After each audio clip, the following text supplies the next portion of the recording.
আপোনালোকে নিশ্চয় অৱগত সমগ্ৰ ভাৰতবৰ্ষত আদিবাসী জনগোষ্ঠী উৰাও সাঁওতাল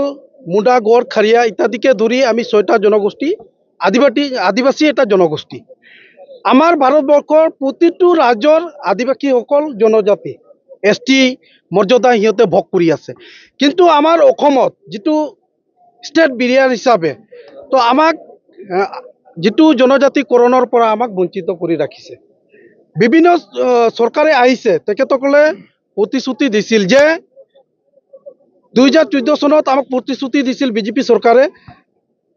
চৰকাৰ যদি অসমত নাইবা কেন্দ্ৰীয় চৰকাৰ গঠন কৰে তেতিয়া হলে আদিবাসীসকলক অতি শীঘ্ৰে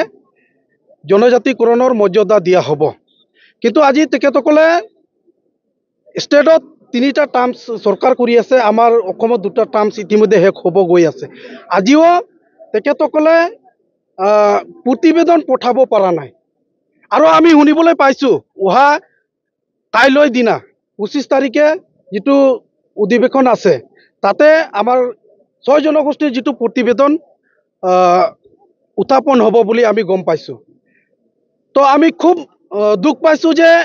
আদিবাসীসকলৰ গোটেইখিনি ক্ৰাইটেৰিয়া থকা পিছতো আমাক এই জনজাতিকৰণৰ পৰা কিন্তু বঞ্চিত কৰি ৰাখিছে আৰু তাৰে লগতে আমাৰ ভূমি পাট্টা আমি আপোনালোকে চালে 1996 পৰা যদি আপোনালোকে আগত চাই সাৰ্কেলত যদি চিটাত যদি চাই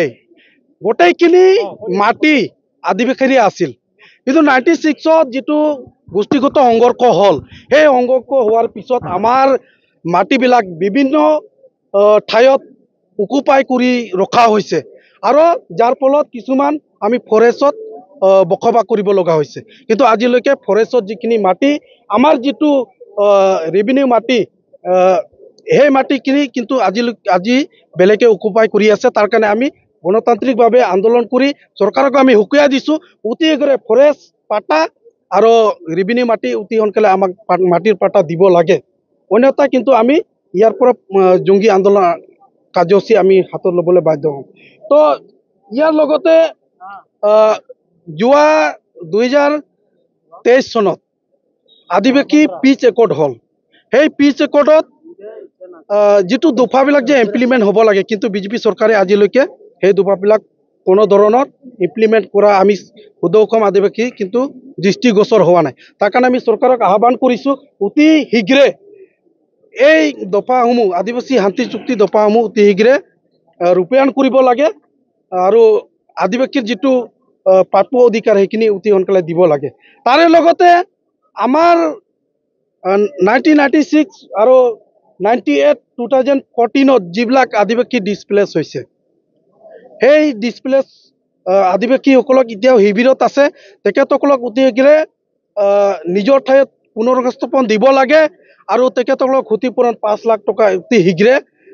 আদায় দিব লাগে তো আমাৰ মূল দাবী এইখিনি লৈ পেলাই আমি আজিৰ কাৰ্যসূচীটো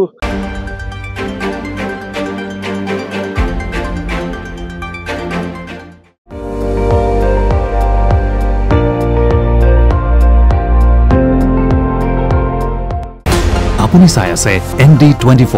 সৰ্বশ্ৰেষ্ঠ নহয় সৰ্বোত্তমৰ দৌৰ